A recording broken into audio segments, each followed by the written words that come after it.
Nah, Selalu ketangkep basah. Lagi pakai daster, Bu. ya Allah, Sanggulan mau kemana, Say? Saya lagi belajar. Ini Sanggulan atau segitiga kayak onigiri? Mungkin gitu udah kayak onigiri. Bukan, Bu, ini habis cuci rambut. Mohon maaf, saya lagi latihan. Mau untuk persiapan pernikahan anak saya nanti. Apa sih? Udah ngobrol. Teret. Mau kemana lagi? Duduk. Di sini lagi? Ya, habis di mana? Bisa nggak ini? Hah? Nempel? Saya kalau punya rumahnya gede, Bu. Saya mau di atas atap, mau di bawah di lantai dasar, lantai Di 2. atas atap maksudnya? Lat itu nempel. Rooftop. Kan rumahnya gede. Spider-Man. Hah? Spider-Man. Bukan Spider-Man. Spider-Mama. Udah, duduk dulu. Ayo, duduk.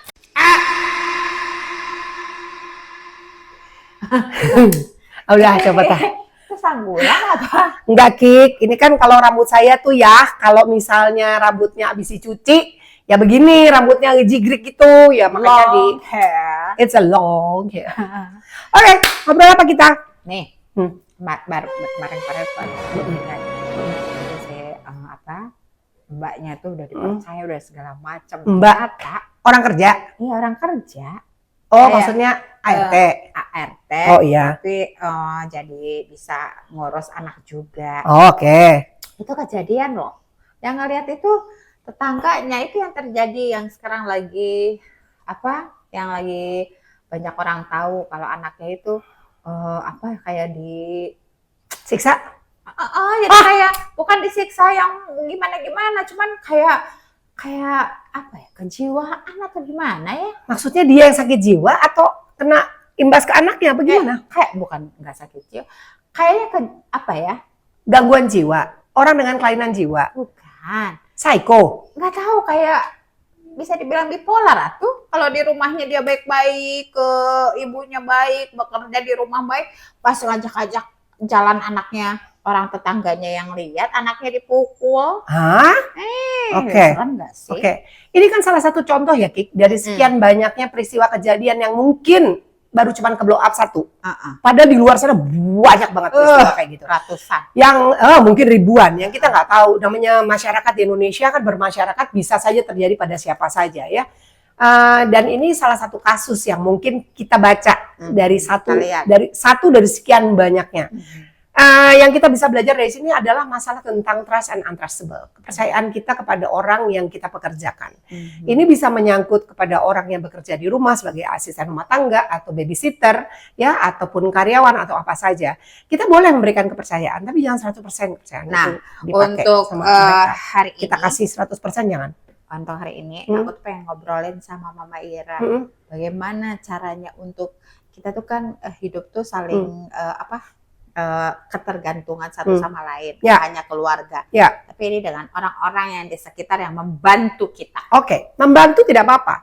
Pada saat kita menerima dia sebagai orang yang bisa assist kita, membantu kita, itu adalah kita sudah siap menerima segala risiko.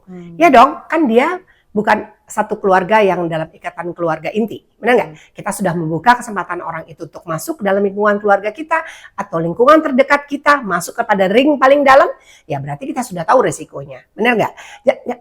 Maaf, tahu aja deh. Minum aja dulu. Iya. Bu, parahnya sama. Minum dulu lah.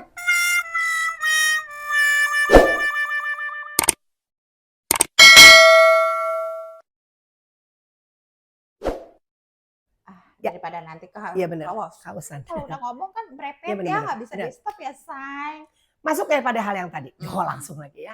Oke. Begitu kita tahu orang ini bekerja pada kita, otomatis kita juga tahu perilakunya,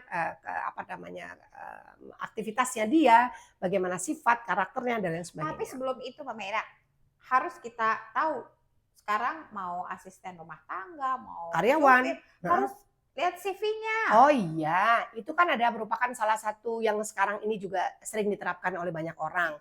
Selain KTP atau SIM, ya kan, kartu pengenal gitu kan, kita juga minta dia untuk memberikan backstory-nya dia. Pernahkah dia sekolah, ya kan? Apa kita bilang apa? Pekerja. Ya, pernah bekerja di mana dan lain sebagainya. Itu kita penting tahu ya, supaya apa? Kita ngerti bagaimana cara memberikan dia pekerjaan itu ya. Jadi job description-nya jelas. Haus saya gitu. Job description-nya jelas. Jadi kalau supir ya mengendarai mobil, ya ngurus mobil dan lain sebagainya, rumah tangga juga demikian. Kembali lagi masalah tentang trust and untrustable tadi. Begitu kita sudah memberikan kepercayaan, jangan percaya 100% yang tadi saya bilang dari awal. Kenapa? Ada orang yang tipenya dikasih kepercayaan 100% disalahgunakan. Ya, Banyak terjadi di kota-kota. banyak terjadi di mana aja. Begitu kita kasih kepercayaan 100%, dia nyaman dengan comfort zone-nya yang dia alami saat itu, terus semena-mena deh, ya kan?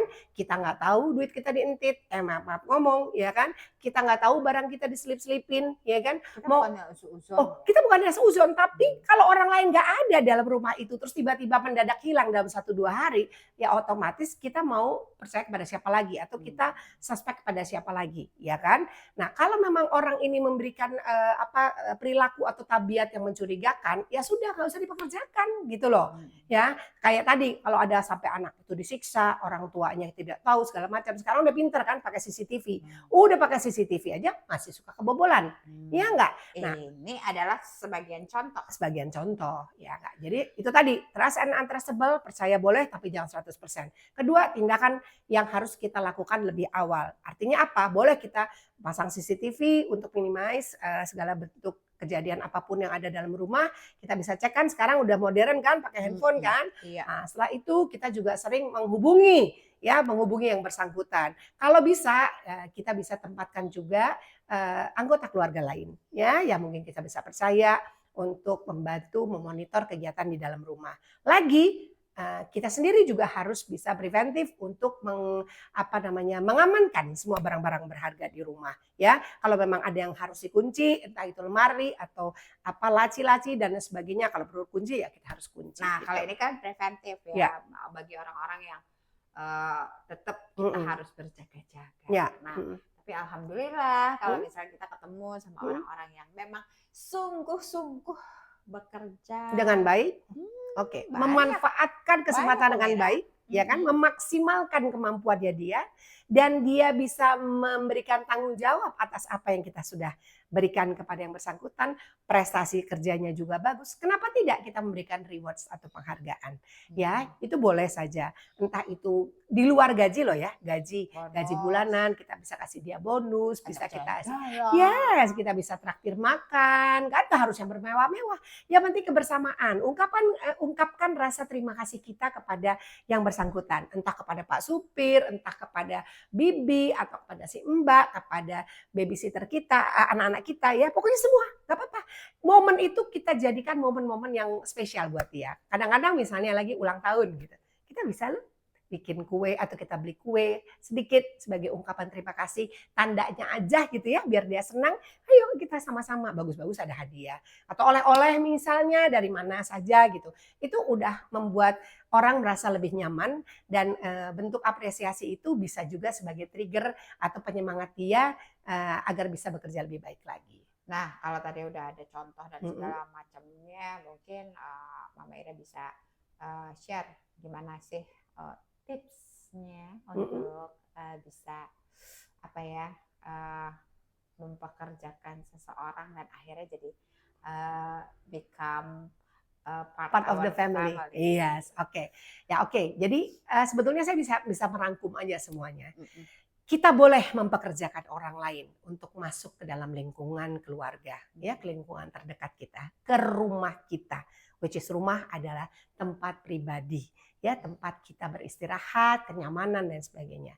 Selama kita tahu persis siapa orang yang kita pekerjakan, ya, siapa itu, ya kita bisa cek dari backstory-nya dia ya, jadi background check-nya dia, kita tahu namanya lengkapnya, tinggal di mana, orang tuanya, dan sekarang kan udah ada kartu pengenal ya, jadi pakai KTP-nya dia, Kalaupun dapat referensi, siapa yang memberikan referensi dan lain sebagainya. Berikutnya kita harus tahu juga yang bersangkutan, entah siapapun yang dipekerjakan, apakah dia sehat atau tidak sehat. Ya, itu penting banget.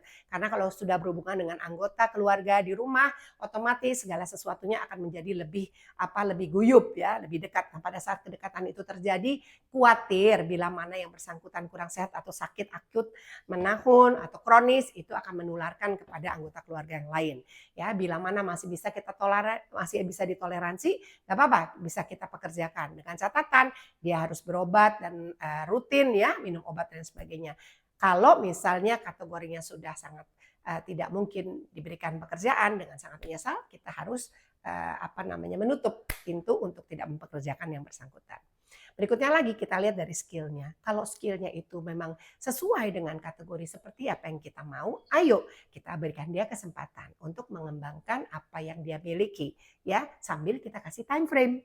Ya, misalnya kalau kita bekerja kan ada yang 3 namanya bulan evaluasi 3 bulan ya. Ini sama, ayo Mbak, Mas, Pak, yuk kita coba dulu ya, Bapak menyetir kendaraan kita atau bekerja di rumah, maksimalkan 3 bulan ya Pak, kita lihat hasil kerja Bapak seperti apa. Kalau memang bagus pekerjaannya, nggak usah nunggu 3 bulan, ya kan, kita lihat bagus dia mau bekerja sungguh-sungguh, dia jujur, itu jujur nomor 1 ya. Kejujuran nomor 1, kedua adalah skill. Kita lihat kalau memang ini bisa seiring sejalan seperti apa yang kita harapkan, yang bersangkutan juga sesuai take and give-nya jelas gitu ya. Nah, kenapa tidak gitu. Jadi itu tadi skillnya juga. Keempat, kita juga memberikan dia keleluasaan untuk bicara, speak up.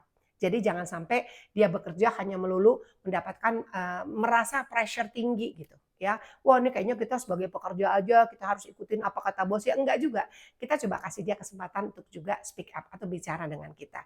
Entah itu kita diskusi atau kita memberikan dia kesempatan memberikan ide dalam segala hal ya. Selama ide itu bagus, bisa kita terima dengan baik, bahkan memberikan solusi, kenapa tidak? Ya, nah ini buntutnya lama-lama endingnya adalah rasa kekeluargaan. Biasanya orang yang sudah kita berikan kepercayaan, ya kita berikan satu bentuk penghargaan, apresiasi, akan lebih sungkan presentasinya untuk membuat kita semakin susah atau menyulitkan kita. Jadi otomatis segala sesuatunya akan ada rasa memiliki gitu. Itu namanya self of belonging secara pekerjaan, self of belonging di tempat kerja dan lain sebagainya. Ini yang suka saya lakukan sampai dengan sekarang. Sekarang ini kepada salah satu contohnya adalah ke Suster Zainatun. Itu susternya Kakak Kalista yang sudah 30 tahun mendampingi kami dan sampai sekarang Cus Atun masih ada di keluarga kita dan selalu bantu kita. Thank you Cus Atun. Sekarang yuk. Wah, seru banget ya obrolan kita hari ini. Tapi kita juga harus mengakhiri. Oh iya, kita harus pergi ya Bu ya. Mudah-mudahan obrolan kita ini bermanfaat ya Mama Ira. Ya. Pokoknya buat bapak-bapak, ibu-ibu semuanya yang menyaksikan daily vlognya Mama Ira, mari kita sama-sama belajar. Kita ambil yang bagusnya. Kalau tidak cocok tidak apa-apa ya. Dan Mama Ira mengajak semuanya yang menyaksikan, jangan lupa subscribe, like, comment, and share. Kalian boleh memberikan ide, boleh memberikan saran ya, selama disampaikan dengan bahasa yang baik. Mama Ira, ayo kita ngobrol soal ini dong. Mama Ira, kita ngobrol soal ini. Ayo tulis aja langsung di kolom komentar. Ya, oke, saya mau pamit ya. Masih ada yang harus dikerjakan. Sebelum itu jangan lupa salam saya untuk semuanya yang selalu setia. Ya, ada di situ. Ada Nunu, ada Aan, Ibu Sri Rezeki, Ibu siapa? Bapak Ahmadi atau Ibu Ahmadi. Sampai hafal saya. Iya kan? Untuk saya Susi, pastinya dok. Ya? Oke, Ya. Sampai ketemu ya. Terima kasih. Apa lagi? Sama itu apa? Udah siap-siap ya? Kan udah cakep Ki. Nyapu. Masih. Sekarang? Iya. Nggak bisa besok. Itu kan harus disiplin. Cut.